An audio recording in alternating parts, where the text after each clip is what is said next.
Novel Dokter Tanpa Tanding Ye Kui. Edisi yang ke-3146 hingga 3150. Bersama suara serak kembali ke cerita. Setelah Huzi mengirim pesan, dia menunggu dengan tenang balasan Ye Kui. Akan tetapi, seiring berjalannya waktu, tidak ada pergerakan apapun dari kepingan giok itu. Aneh, mengapa guru tidak membalas suratku? Huzi mengerutkan kening, merasa sedikit gelisah. Dia menunggu beberapa saat, tetapi masih belum mendapat balasan dari Ye Kui. Apakah terjadi sesuatu pada guru? Hati Huzi menegang dan dia segera mengirim pesan lagi kepada alis panjang. Guru, ini Huzi. Apakah guru bersama Anda? Saya tidak bisa menghubunginya dan saya agak khawatir. Setelah pesan terkirim, Huzi menunggu lagi. Akan tetapi, waktu yang lama berlalu dan alis panjang tidak membalas. Aneh, mengapa guru dan pendeta Tao tidak membalas suratku? Huzi merasa makin gelisah.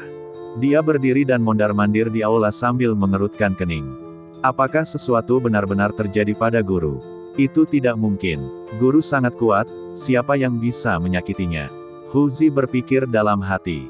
Namun, tidak peduli bagaimana dia memikirkannya, dia tidak dapat menjelaskan mengapa Ye Kui dan alis panjang tidak membalas suratnya. Bagaimana kalau aku pergi mencari guru? Tepat saat Huzi tengah memikirkan hal ini, dia tiba-tiba mendengar langkah kaki tergesa-gesa di luar aula. Raja Iblis, ini buruk. Dua setan tua berlari masuk dengan panik, wajah mereka penuh ketakutan. Mereka adalah orang-orang tua yang menjaga Bodhisattva Naga.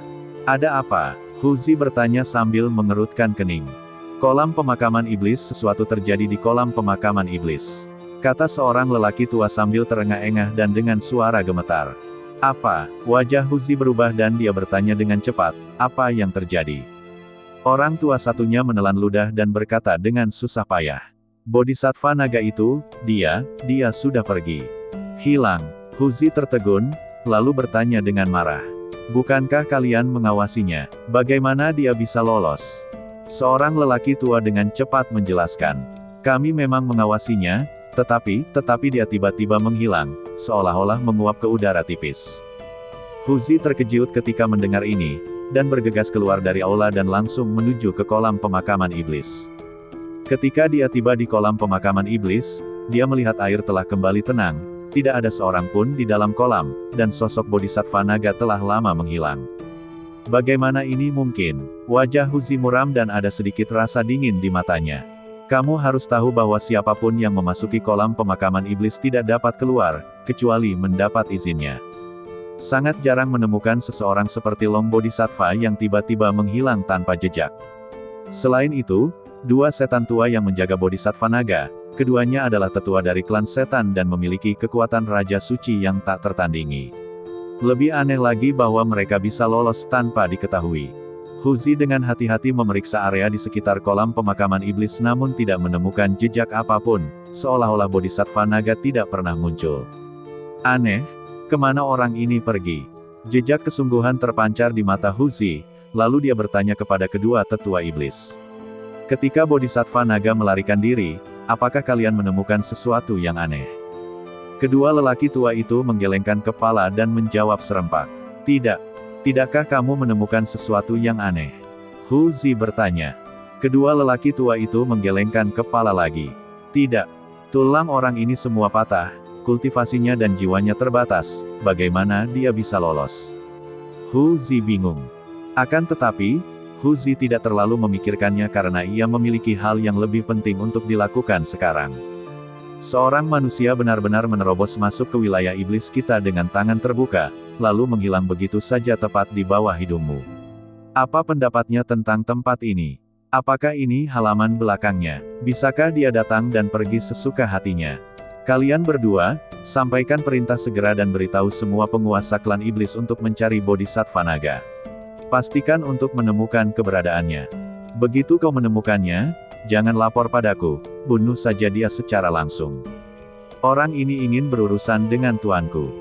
Kita tidak bisa membiarkannya pergi. Juga, harap beritahukan kepada para tetua lainnya bahwa mulai sekarang, suku iblis akan memasuki kondisi siap perang. Khususnya kalian para tetua, tanggung jawab utama kalian adalah menjaga gerbang menuju wilayah utara untukku. Untungnya, Kali ini hanya seorang bodhisattva naga yang datang. Jika lain kali ada yang ingin menyerang klan iblis kita dan memimpin pasukan besar untuk menerobos gerbang wilayah utara, dan kita sama sekali tidak berdaya, apa akibatnya? Aku tidak perlu menceritakan lebih banyak lagi, kan? Mendengar perintah Huzi, kedua lelaki tua itu mengangguk cepat dan berkata dengan sungguh-sungguh. Jangan khawatir, Raja Iblis, kami pasti akan menjaga gerbang wilayah utara, dan kejadian seperti bodhisattva naga tidak akan pernah terjadi lagi. Setelah berkata demikian, mereka hendak pergi ketika tiba-tiba, sebuah suara tua terdengar. Tidak perlu mencari orang itu, dia sudah melarikan diri dari klan iblis. Begitu suara itu berakhir, seorang lelaki tua berjubah hitam dan memegang tongkat muncul entah dari mana di samping Huzi. Orang tua itu rambutnya sudah putih semua, mukanya penuh kerutan dalam, dan punggungnya bungkuk hampir 90 derajat, seakan-akan ia bisa tertiup angin kencang. Matanya keruh, namun menampakkan kebijaksanaan yang dalam, seakan-akan ia dapat melihat menembus segala hal di dunia. Melihat orang tua itu, Huzi dan kedua tetua iblis segera membungkuk memberi hormat, sambil berkata dengan hormat. Salam, Tetua Agung. Huzi menatap ke arah Tetua Agung, sedikit rasa sakit hati tampak di matanya. Tetua Agung merupakan tetua terkuat dan paling senior di dalam klan iblis, dan juga merupakan salah satu orang yang paling dihormati Huzi. Dia tidak hanya membantu Huzi, tetapi juga mengajar Huzi seperti seorang guru. Karena keberadaannya pula, Huzi mampu mengendalikan seluruh klan iblis dengan begitu cepat. Akan tetapi, sang tetua agung hanya memiliki sisa hidup 100 tahun saja. Biasanya, di usianya saat ini, dia seharusnya menikmati masa pensiunnya, tetapi dia selalu peduli dengan urusan klan iblis dan tidak pernah mengendur. Tetua Agung, mengapa Anda ada di sini? Huzi melambaikan tangannya dengan cepat, dan sebuah singgasana muncul dari udara tipis. Ia melangkah cepat ke depan dan dengan hati-hati membantu orang tua itu untuk duduk, karena khawatir kalau orang tua itu sedang tidak sehat. Tetua Agung itu duduk perlahan, menarik napas beberapa kali, lalu berkata, tidak perlu mencari orang yang kau lempar ke kolam pemakaman iblis. Dia sudah meninggalkan klan iblis. Huzi mendengar ini dan bertanya dengan bingung. Tetua Agung, bagaimana Anda tahu hal ini? Sang Tetua Agung menggelengkan kepalanya sedikit, dengan nada tak berdaya. Meskipun aku sudah tua, persepsiku masih ada.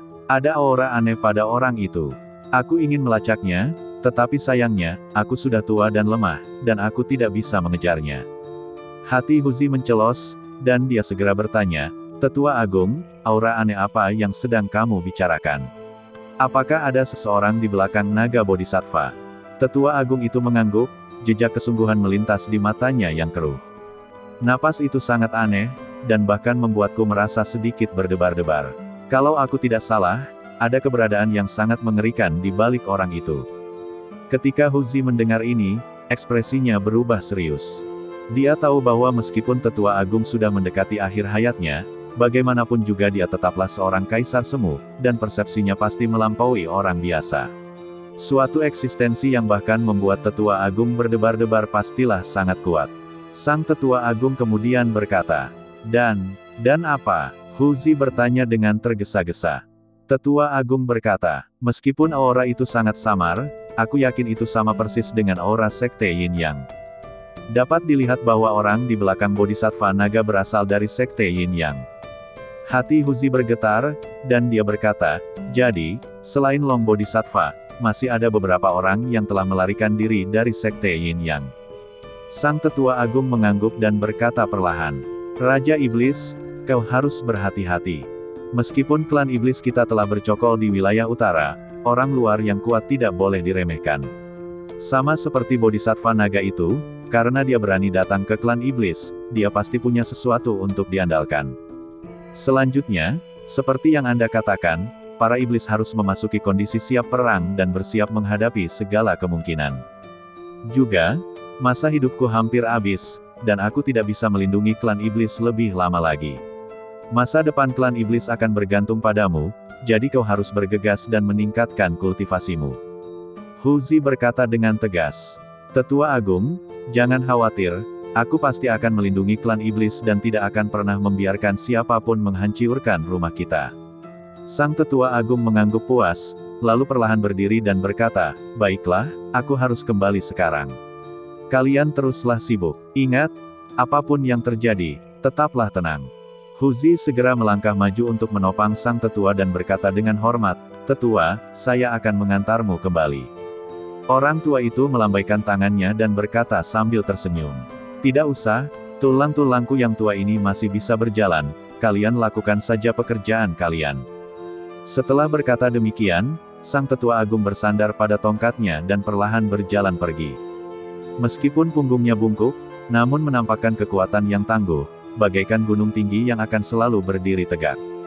Huzi menyaksikan tetua agung pergi, hatinya dipenuhi rasa hormat dan terima kasih. Dia tahu bahwa tetua agung telah memberi terlalu banyak kepada klan iblis, dan sebagai Raja Iblis, dia harus bertanggung jawab dan tidak boleh mengecewakan tetua agung. Setelah sosok tetua agung menghilang sepenuhnya, Huzi mengalihkan pandangannya dan menoleh kedua tetua iblis dan berkata, "Apakah kalian semua mendengar apa yang dikatakan tetua agung? Mari kita kesampingkan masalah Bodhisattva Naga untuk saat ini, tetapi gerbang ke wilayah utara harus dijaga ketat dan tidak boleh ada kesalahan lagi." Kedua lelaki tua itu mengangguk dan menjawab dengan cepat, "Jangan khawatir, Raja Iblis, kami akan menjaga gerbang wilayah utara dan tidak akan pernah membiarkan siapapun masuk lagi." Huzi mengangguk lalu melambaikan tangannya. "Kalian turunlah dulu, aku akan memanggil kalian jika ada hal lain." Ya, kedua lelaki tua itu membungkuk hormat dan pergi. Huzi kembali ke aula utama, duduk di kursi kulit harimau, mengerutkan kening, dan berpikir keras. Naga Bodhisattva ingin mencelakai guru, dan ada seekor ikan yang lolos dari sekte Yin yang di sampingnya. Bahkan tetua agung pun merasa gelisah. Dapat dilihat bahwa ikan yang lolos dari sekte Yin yang sama sekali tidak sederhana. Tuan harus diberitahu tentang masalah ini sesegera mungkin sehingga dia bisa bersiap. Huzi memikirkan hal ini dan mengirim pesan ke Ye Kui lagi. Namun, setelah menunggu lama, saya masih belum menerima balasan dari Ye Kui. Aneh, mengapa guru tidak membalas pesannya? Apakah sesuatu benar-benar terjadi? Semakin Huzi memikirkannya, semakin gelisah hatinya. Haruskah aku pergi mencari majikanku terlebih dahulu, atau pergi ke tanah terlarang klan iblis terlebih dahulu? Huzi mengeluarkan manik-manik penenang jiwa. Dengan manik ini, dia bisa memasuki wilayah terlarang para setan. Kemunculan Bodhisattva Naga mungkin hanya permulaan, dan selanjutnya, ras iblis mungkin menghadapi krisis yang lebih besar. Sebelum krisis datang, saya harus meningkatkan kultivasi saya. Saya mendengar dari tetua agung bahwa ada peluang untuk meningkatkan kultivasi di tanah terlarang klan iblis. Sekarang setelah saya memiliki mutiara penekan jiwa, haruskah saya pergi ke tanah terlarang klan iblis terlebih dahulu, atau mencari guru terlebih dahulu? Huzi memikirkannya berulang kali namun tidak dapat mengambil keputusan. Jika dia pergi mencari Ye Kui, dia tidak tahu kapan dia bisa kembali ke klan iblis. Dia juga khawatir jika begitu dia meninggalkan klan iblis, jika sesuatu yang tidak diharapkan terjadi, sudah terlambat untuk menyelesaikannya. Tetapi jika dia tidak pergi mencari Ye Kui, dia akan khawatir terhadap keselamatan Ye Kui. Jika dia memasuki wilayah terlarang klan iblis terlebih dahulu, dia tidak tahu kapan dia bisa keluar. Jika Ye Kui tidak menerima pesannya, apa yang harus dia lakukan jika Naga Bodhisattva mencari orang lain untuk membentuk aliansi guna menghadapi Ye Kui? Terjebak dalam dilema, tiba-tiba sebuah ide terlintas di benak Huzi dan dia memikirkan seseorang. Ledakan. Huzi menepuk dahinya dan menertawakan dirinya sendiri, betapa bodohnya. Bagaimana mungkin aku bisa melupakan istri majikanku? Setelah mengatakan ini, dia segera mengeluarkan slip giok untuk mengirim pesan kepada Yunsi. Setelah beberapa saat, dia menerima balasan dari Yunsi. Ternyata guru dan pendeta Tao itu sedang menyendiri. Aku jadi bertanya-tanya mengapa mereka tidak membalas suratku. Huzi segera memberitahu Yunsi apa yang terjadi pada klan iblis, dan meminta Yunsi untuk mencari kesempatan memberitahu Ye Kui, meminta Ye Kui untuk waspada terhadap Bodhisattva Naga yang menunggu kesempatan untuk membalas dendam. Setelah melakukan semua ini, Huzi berdiri. Sekarang saatnya untuk pergi ke daerah terlarang iblis. Begitu dia selesai berbicara, Huzi menghilang dalam sekejap di aula. Pada saat yang sama, di lapangan es, anginnya dingin dan kepingan salju beterbangan di langit. Ledakan. Sebuah badan jatuh dari udara dan menghantam salju dengan keras, memercikkan awan salju. Orang ini tidak lain adalah Bodhisattva naga yang telah lolos dari kematian dari klan iblis. Pada saat itu, dia berlumuran darah, pakaiannya compang-camping, napasnya lemah, dan dia benar-benar pingsan. Segera setelah itu, bola kabut hitam dan putih perlahan melayang keluar dari atas kepalanya, berputar dan mengembun di udara, dan akhirnya berubah menjadi sosok manusia, yang merupakan sisa jiwa Kaisar Yin Yang. Sisa arwah Kaisar Yin Yang menatap Bodhisattva naga yang tergeletak di atas salju seperti gugup mati, dan tak kuasa menahan diri untuk mengumpat. Kaisar ini telah berada di dunia kultivasi selama bertahun-tahun, tetapi ini adalah pertama kalinya aku melihat seseorang yang tidak beruntung sepertimu. Kau bisa disebut sebagai orang suci yang tidak beruntung. Saya benar-benar tidak mengerti mengapa Anda tidak bisa melakukan semuanya dengan benar. Saya sangat kesal. Setelah mengutuk sejenak, jiwa sisa Kaisar Yin yang mengangkat tangannya dan melambai. Aliran energi sejati memasuki badan Bodhisattva naga, membangunkannya dari komanya. Naga Bodhisattva perlahan membuka matanya, merasa pusing. Ia menatap langit luas, butiran salju terus berjatuhan, mengenai wajahnya, dingin sekali. Dia tak dapat menahan diri untuk bertanya dengan bingung, "Ayah Baptis, di mana ini?" Roh sisa Kaisar Yin yang menjawab dengan tidak senang, "Ladang es. Lapangan es." Mendengar ini, naga Bodhisattva segera menjadi sedikit lebih sadar dan berusaha keras untuk berdiri. Akan tetapi, begitu dia bergerak, dia merasakan sakit hebat di sekujur badannya. Baru kemudian dia ingat, saat dia berada di suku iblis, semua tulang di badannya telah patah, dan luka-lukaannya belum pulih. Naga Bodhisattva menahan rasa sakit dan segera mengalirkan ki internalnya untuk memperbaiki luka-lukaannya. Setelah beberapa saat, ketika luka-lukanya hampir sembuh, dia bertanya, "Ayah Baptis, bagaimana kita meninggalkan klan iblis?" Jiwa sisa Kaisar Yin yang mendengus dingin dan berkata, "Tentu saja aku membawamu keluar." Ketika naga Bodhisattva mendengar ini, dia langsung menjadi cemas dan berkata, "Ayah Baptis, kita keluar bahkan sebelum kita membentuk aliansi dengan para siluman. Bukankah itu berarti semuanya sia-sia?" Ketika jiwa sisa Kaisar Yin yang mendengarnya mengatakan ini, dia sangat marah hingga hampir meledak. "Bodoh, jika kamu tidak keluar, kamu akan mati di klan iblis, apakah kamu mengerti?" Meninggal di klan iblis, naga Bodhisattva merasa bahwa Kaisar Yin yang melebih-lebihkan dan berkata, "Ayah Baptis, bukan itu masalahnya. Aku tidak melawan setelah aku pergi ke klan iblis, dan Raja Iblis juga mengatakan bahwa dia tidak menginginkan nyaweku."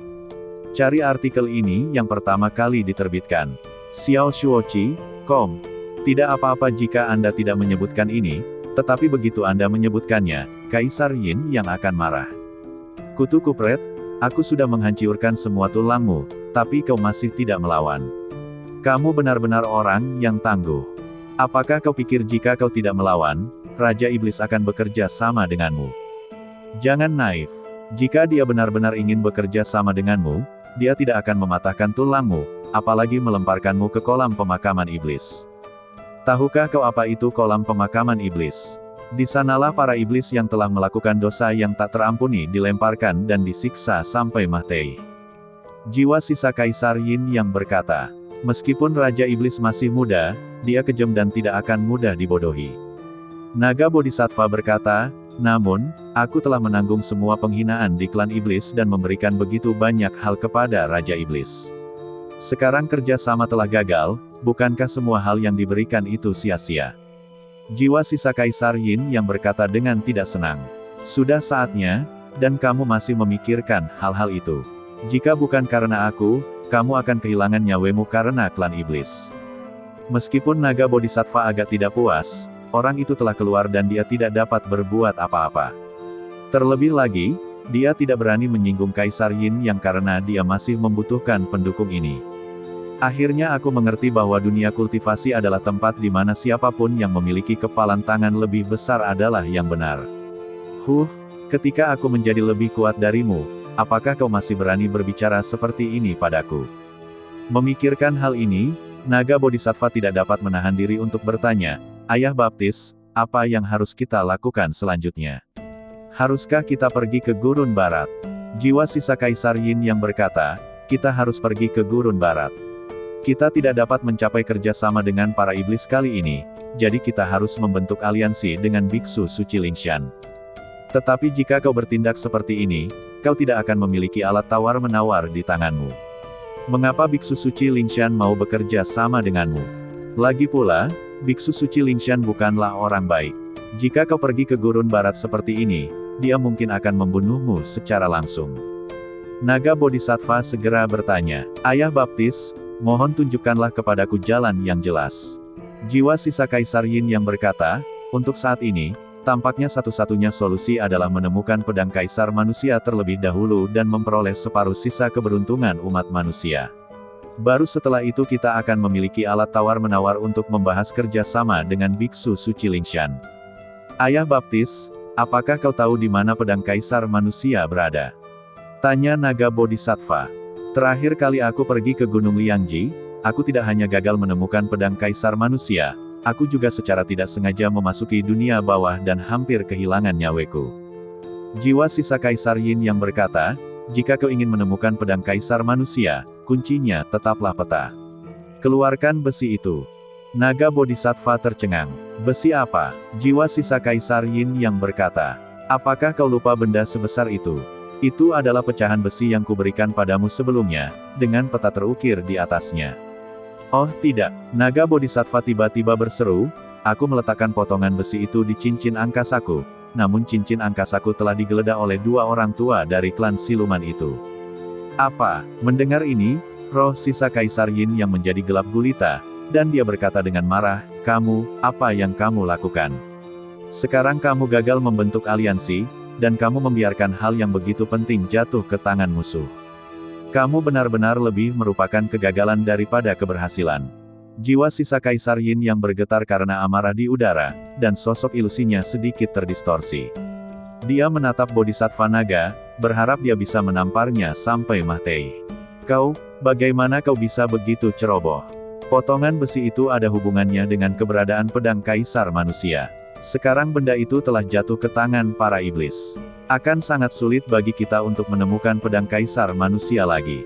Suara Kaisar Yin yang menjadi tajam karena marah dan bergema di angin dingin di ladang es. Naga Bodhisattva menundukkan kepalanya, hatinya penuh penyesalan, tetapi keadaan sudah sampai pada titik ini, ia hanya bisa berpura-pura tenang dan mencoba mencari cara untuk memperbaiki keadaan. Ayah Baptis, jangan khawatir. Mungkin para iblis belum menemukan pentingnya kepingan besi itu. Atau bahkan jika mereka mendapatkan kepingan besi itu, mereka tidak dapat mengungkap rahasia peta di atasnya. Bodhisattva Naga berkata dengan hati-hati, mencoba menghibur Kaisar Yin Yang dan menemukan harapan untuk dirinya sendiri. Kaisar Yin Yang mendengus dingin. Raja Iblis muda itu jelas bukan orang biasa. Dia bisa mengendalikan iblis di usia muda, yang menunjukkan bahwa dia tidak sederhana. Karena dia telah mengambil cincin antariksamu, dia pasti akan memeriksa isinya dengan saksama. Begitu dia menemukan potongan besi itu, dia mungkin tahu kalau itu ada hubungannya dengan pedang Kaisar Manusia. Naga Bodhisattva menggertakkan giginya dan berkata, Ayah Baptis, jika memang begitu, bagaimana kalau kita kembali ke suku iblis dan mencari cara untuk mencuri kembali potongan besi itu? Ketika Kaisar Yin yang mendengar ini, dia hampir pingsan lagi dan mengutuk. Bodoh. Dengan tingkat kultivasimu saat ini, kamu masih ingin kembali ke klan iblis. Aku katakan padamu, klan iblis memiliki seorang kaisar semu. Jika aku tidak segera melarikan diri, kau pasti sudah mati di sana. Apakah kau akan kembali sekarang dan masuk ke dalam perangkap? Naga Bodhisattva tidak tahu harus berbuat apa, jadi dia bertanya, Ayah Baptis, apa yang harus kita lakukan selanjutnya? Jiwa sisa Kaisar Yin yang memikirkannya, dan akhirnya membuat keputusan, dengan berkata, pergilah ke gurun timur. Pergi ke Iswastelen. Naga Bodhisattva terkejut ketika mendengar ini, wajahnya langsung pucat, dan dia berkata, Ayah Baptis, tanah terlantar timur adalah wilayah sekte pedang King Yun. Jika kita pergi ke tanah terlantar timur sekarang, bukankah itu seperti seekor domba yang masuk ke mulut harimau? Menurutmu siapakah domba? Jiwa sisa Kaisar Yin yang tiba-tiba menjadi geram, dan sosok ilusi itu berfluktuasi dengan hebat. Naga Bodhisattva menamparkan wajahnya sendiri. Itu sebuah kesalahan, Ayah Baptis, jangan marah, saya hanya khawatir. Limbah. Kaisar Yin yang mendengus dingin. Denganku di sini, apa yang kau takutkan? Naga Bodhisattva bertanya dengan hati-hati, Ayah Baptis, apa yang akan kita lakukan di Gurun Timur? Kembali ke Sekte Yin Yang. Jiwa sisa Kaisar Yin yang berkata dengan suara yang dalam. Naga Bodhisattva bertanya dalam hatinya, bukankah Sekte Yin yang telah hancur? Apa yang akan kita lakukan sekarang? Untuk mengenang kejayaan masa lalu kita. Seolah-olah dapat melihat apa yang ada di dalam pikirannya, Kaisar Yin yang menjelaskan, Sekte Yin yang memiliki akar spiritual dari langit dan bumi, yang saya tanam dengan tangan saya sendiri. Selama Anda mendapatkannya, badan Anda yang bebas dari segala racun akan disempurnakan, dan kultivasi Anda juga akan maju pesat. Saat itu, kamu akan memenuhi syarat untuk membentuk aliansi dengan Biksu Suci Lingshan. Ketika Naga Bodhisattva mendengar ini, matanya berbinar, tetapi kemudian dia menunjukkan ekspresi khawatir dan berkata, tetapi Ayah Baptis, Sekte Yin yang telah hancur. Akankah akar spiritual langit dan bumi? Tidak, Kaisar Yin yang berkata dengan tegas, aku sendiri yang menanam akar spiritual itu, dan aku membuat batasan. Tidak seorang pun tahu lokasi pastinya kecuali aku.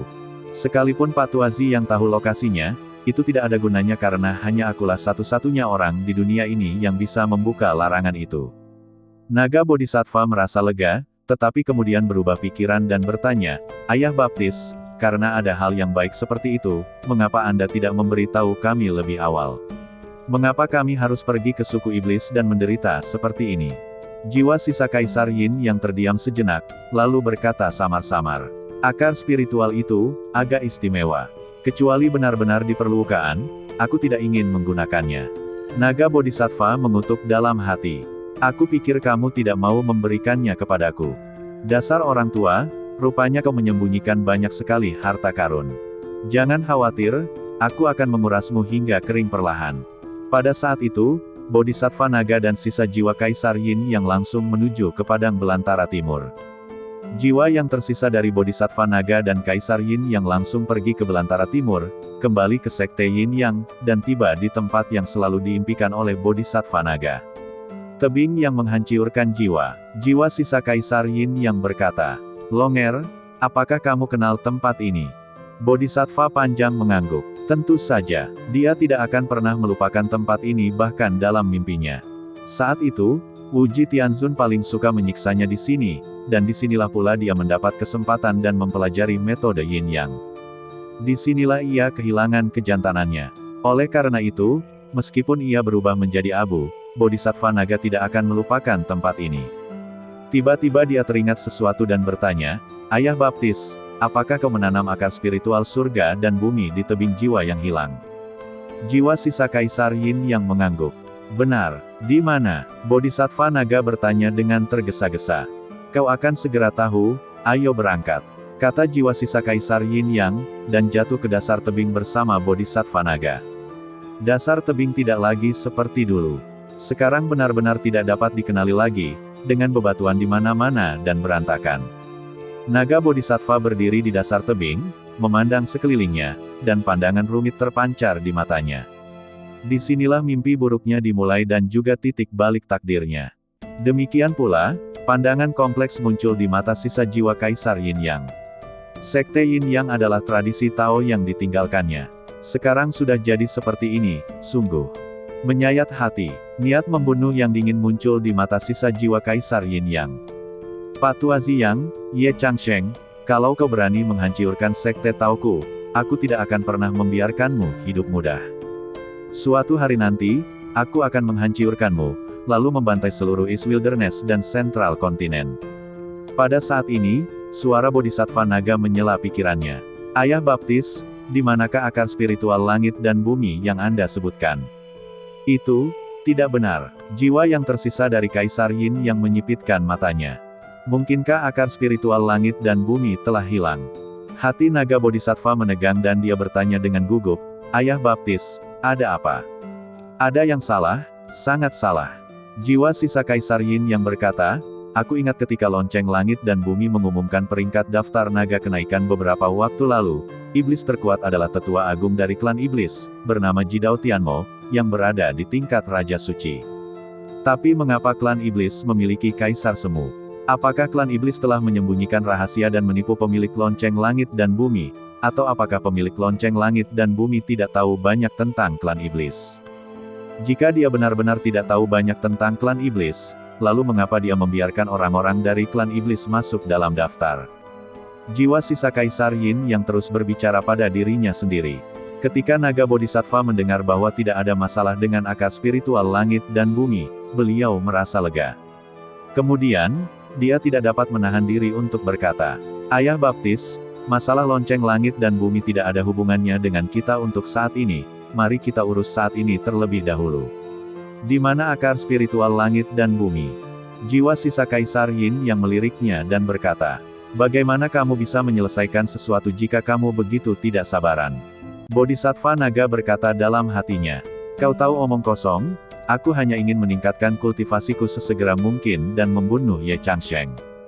Kemudian, sisa jiwa Kaisar Yin yang melayang di udara, dan sosok ilusi itu tampak sangat suram di dasar tebing yang redup. Dia membuat segel dengan tangannya dan merapal mantra dalam hati.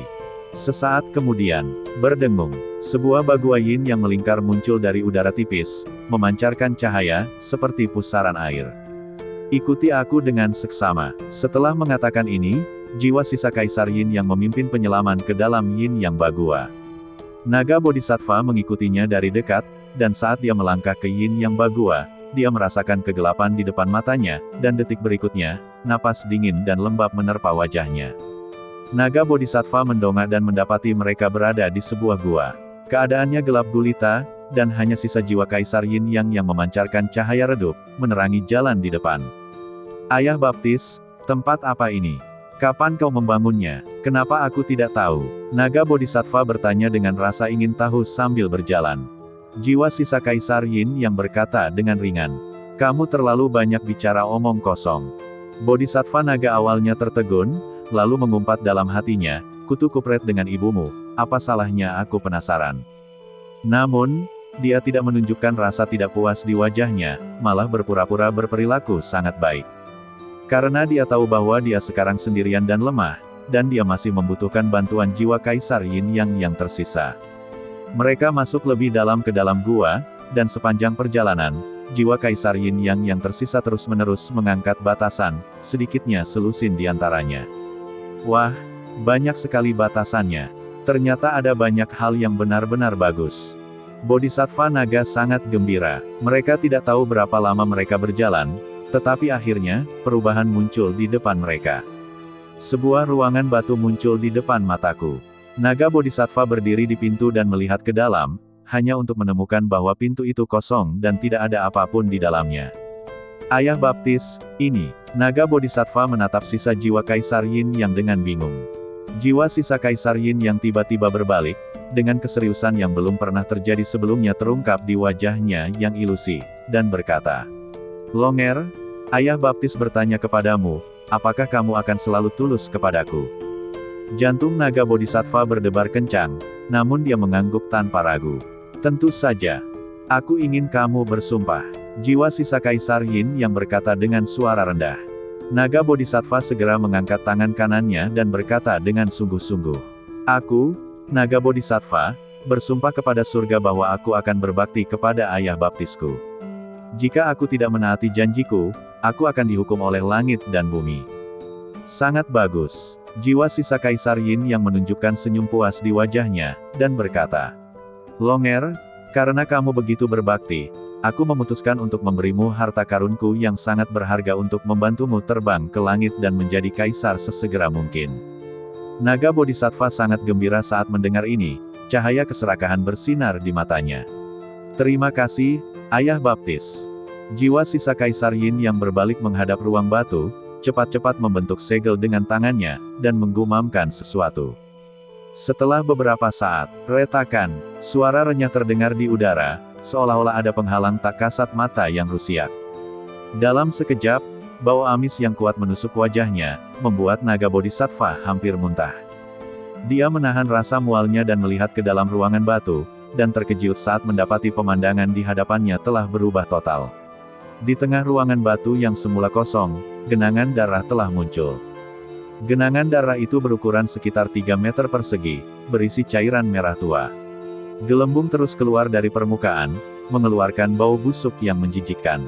Yang lebih aneh lagi adalah bahwa genangan darah itu dikelilingi oleh rune yang rapat, memancarkan cahaya merah redup. Ayah Baptis, ini. Naga Bodhisattva sangat terkejut hingga tidak bisa berkata apa-apa. Jiwa sisa Kaisar Yin yang melayang ke tepi kolam darah, dan berkata dengan sedikit fanatisme dalam nadanya. Ini adalah hadiah pertama yang kuberikan padamu, kolam darah 10.000 racun. Kolam darah 10.000 racun. Bodhisattva naga tanpa sadar mengambil langkah mundur, secara naluriah merasakan bahaya. Itu benar, jiwa sisa Kaisar Yin yang menjelaskan, ini adalah hasil karyaku saat itu dengan menggunakan ribuan zat yang sangat beracun, dan menambahkan saripati darah dari orang-orang kuat dan binatang suci yang tak terhitung jumlahnya.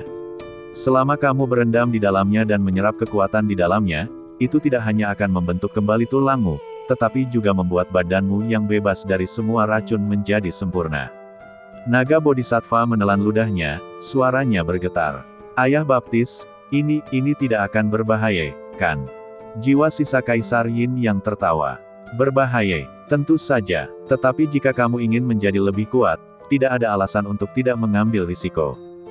Jangan khawatir, aku di sini untuk melindungimu dan memastikan hidupmu aman. Naga Bodhisattva ragu-ragu, napas yang dikeluarkan oleh genangan darah membuatnya menggigil. Apa, kamu sudah takut? Jiwa sisa Kaisar Yin yang mensibir. Jika kamu bahkan tidak bisa menahan kesulitan kecil ini, lalu apa yang bisa kamu gunakan untuk melawan Ye Changsheng, dan bagaimana kamu bisa menjadi seorang kaisar di masa depan? Bodhisattva naga menggertakkan giginya dan berkata, Ayah Baptis, aku tidak takut, hanya saja. Berhentilah bicara omong kosong. Jiwa sisa Kaisar Yin yang tiba-tiba berteriak dengan tegas. Masuk atau keluar, aku tidak butuh seorang pengecut sebagai anak baptisku. Lagi pula, tahukah kau berapa lama waktu yang kubutuhkan untuk mengumpulkan genangan darah ini? 10.000 tahun penuh.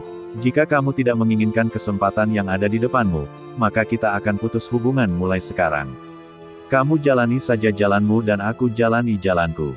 Bodhisattva naga menjadi bergairah mendengar kata-kata ini, lalu menggertakkan giginya dan berkata, baiklah. Aku akan masuk. Dia menarik napas dalam-dalam dan berjalan ke tepi genangan darah. Dari jarak dekat, bau busuknya bahkan lebih menyengat, dan cairan di kolam itu kental seperti daging dan darah yang meleleh, membuat kulit kepala seseorang terasa geli. Masuklah, jiwa sisa Kaisar Yin yang memerintahkan. Ingat, betapapun menyakitkannya, kamu harus menanggungnya, jika tidak semua usahamu akan sia-sia. Bodhisattva naga menggertakkan giginya dan melompat ke dalam kolam darah dengan mata tertutup. Detik berikutnya, teriakan melengking langsung bergema di seluruh ruang batu. Naga Bodhisattva merasakan kulitnya terkikis di sekujur badannya. Energi mirip serangga beracun yang tak terhitung jumlahnya dengan panik mengebor ke dalam badannya, mencabik-cabik daging dan meridiannya. Perasaan ini 1000 kali lebih mengerikan daripada kolam pemakaman iblis. Tunggu, jiwa sisa Kaisar Yin yang melayang di atas kolam darah, membentuk segel dengan tangannya, mengarahkan energi di kolam darah, dan memerintahkan Bodhisattva naga. Berlatihlah teknik Yin Yang dan serap kekuatan ini. Bodhisattva naga merasakan sakit yang amat sangat hingga ia hampir kehilangan akal, tetapi naluri untuk bertahan hidup membuatnya memaksakan diri untuk mempraktikkan teknik tersebut. Lambat laun, ia merasakan kekuatan aneh mulai mengalir dalam badannya, memperbaiki badannya yang rusak. Bagus sekali, itu dia. Cahaya aneh melintas di mata sisa jiwa Kaisar Yin Yang. Teruslah menyerap, jangan berhenti. Cairan dalam kolam darah mulai mendidih, membentuk pusaran air, yang menyelimuti seluruh Bodhisattva naga. Teriakannya berangsur-angsur berubah menjadi geraman seperti binatang buas, dan garis-garis hitam aneh muncul di kulitnya. Sang Bodhisattva naga di kolam darah jelas merasakan kesakitan yang tak berujung bahwa badan dan kekuatannya tengah mengalami transformasi total. Dia menahan rasa sakit yang menggerogoti tulang dan bertanya, Ayah Baptis, bolehkah saya keluar? Keluar, jiwa sisa Kaisar Yin yang mendengus dingin, kau berharap. Kau baru berada di sana sebentar, dan kau ingin keluar. Kukatakan padamu, kau harus menyerap semua darah di kolam sebelum kau bisa keluar. Hati naga Bodhisattva hancur, dan dia bertanya dengan bibir atas yang kaku, berapa lama waktu yang dibutuhkan? Tidak akan lama. Dengan tingkat kultivasimu saat ini, 49 hari seharusnya sudah cukup. Kaisar Yin yang menanggapi dengan tenang. Ketika naga Bodhisattva mendengar ini, ia merasa pusing dan hampir pingsan. Hanya dalam kurun waktu sesingkat itu, dia disiksa hingga mati. Membayangkan harus menanggung rasa sakit seperti itu selama 40 hari lagi membuat hatinya merinding. Melihat hal ini, jiwa Kaisar Yin Yang yang tersisa menghela napas dan berkata, "Longer, aku melakukan ini demi kebaikanmu sendiri. Selama kamu dapat menyerap darahnya dengan bersih, kamu pasti akan mendapatkan pahala yang besar. Kamu tidak boleh mengecewakan ayah baptismu. Sekali anak panah ditembakkan, tidak ada jalan kembali." Pada titik ini, naga Bodhisattva tahu bahwa tidak ada jalan keluar, jadi dia hanya bisa menggertakkan giginya dan berkata, "Jangan khawatir, ayah baptis, aku tidak akan pernah mengecewakanmu." Jadi dia menggertakkan giginya lagi dan bertahan, menderita di genangan darah. Waktu terus berlalu, setiap menit dan setiap detik adalah siksaan bagi Long Bodhisattva. Namun setiap hari berlalu, darah di kolam itu terus-menerus diserap oleh Bodhisattva naga, dan permukaan kolam itu berangsur-angsur menurun. Akhirnya, 49 hari berlalu. Darah di kolam telah diserap seluruhnya oleh Bodhisattva naga, bahkan tidak ada sedikit pun jejaknya yang terlihat. Pada saat ini, di kolam darah, Bodhisattva naga perlahan membuka matanya, dan dua sinar cahaya hitam melintas di matanya, seperti dua bilah tajam, memotong kegelapan di ruang batu. Badannya menjadi luar biasa kuat, ototnya menonjol dan penuh dengan tenaga yang meledak-ledak, seakan-akan mengandung kekuatan yang tak ada habisnya dan dapat menghancurkan apapun di sekitarnya setiap saat. Tulang-tulangnya semuanya menghitam, seolah-olah terbuat dari besi halus, berkilau dengan kilau metalik dan sangat keras. Bodhisattva naga mengangkat lengannya dan melambaikannya dengan santai. Udara seakan terpotong oleh pisau tajam, menimbulkan suara mendesis. Kulitnya sekeras besi hitam dan bersinar dengan cahaya dingin. Bahkan senjata suci yang terkuat sekalipun hampir tidak dapat meninggalkan jejak di sana. Dan darahnya telah berubah sepenuhnya menjadi hitam pekat dan penuh racun, yang dapat dengan mudah meracuni Raja Suci yang tak tertandingi. Badan beracun telah matang. Pendek kata, Bodhisattva naga telah mengalami perubahan luar biasa baik dalam kekuatan maupun badan, bahkan tingginya pun bertambah beberapa sentimeter. Satu-satunya yang disesalkan adalah wajahnya tidak berubah dan dia masih terlihat seperti pria paruh baya biasa. Bodhisattva naga berdiri dan menggerakkan kakinya sedikit, dan seluruh ruang batu mulai bergetar. Melihat hal ini, jiwa sisa Kaisar Yin yang memancarkan kilatan kepuasan di matanya, dan dia berkata, "Longer, kamu berhasil. Sekarang badan dan kekuatanmu telah mengalami perubahan yang mengguncang bumi, dan kekuatan tempurmu tidak lagi seperti dulu. Sekarang kamu, para Raja Suci biasa yang tiada taraf, bukanlah lawanmu." Bodhisattva panjang merasakan kekuatan yang melonjak dalam badannya. Sudut mulutnya sedikit terangkat, memperlihatkan senyum percaya diri. "Ayah baptis, berkat bimbingan dan bantuanmu yang cermat, aku bisa mendapatkan apa yang kumiliki hari ini. Selanjutnya, aku akan membuat Ye Changsheng membayar harganya, dan aku tidak akan membiarkan klan iblis pergi dengan mudah." Dia mengira kata-katanya yang berani akan dibenarkan oleh Kaisar Yin Yang, tetapi siapa sangka yang terjadi malah dia yang dimarahi. "Kamu kurang berpandangan." Jiwa sisa Kaisar Yin Yang berkata dengan tidak senang, "Meskipun kekuatanmu telah meningkat pesat, selama kamu mampu bertahan dari kesengsaraan surgawi, kamu akan segera menjadi raja bijak yang tiada taraf. Tapi jangan lupa bahwa Ye Changsheng telah mencapai puncak alam raja bijak yang tak tertandingi, dan hanya selangkah lagi untuk menjadi seorang kaisar. Jika kau keluar dan menantangnya sekarang, kau pasti akan menghadapi kematian." Naga Bodhisattva tertegun sejenak, lalu cepat-cepat menyingkirkan harga dirinya dan berkata dengan hormat, "Ayah baptis, terima kasih atas pengingatmu, saya terlalu impulsif." Jiwa sisa Kaisar Yin yang menambahkan, "Janganlah kamu sombong dan berpuas diri. Akan ada tantangan yang lebih sulit menanti kamu selanjutnya." "Oh." Naga Bodhisattva bingung. Jiwa sisa Kaisar Yin yang berkata, "Aku meninggalkan 3 harta karun di gua ini. Kau baru memperoleh yang pertama. Masih ada 2 harta karun lagi yang menunggumu." Bersambung.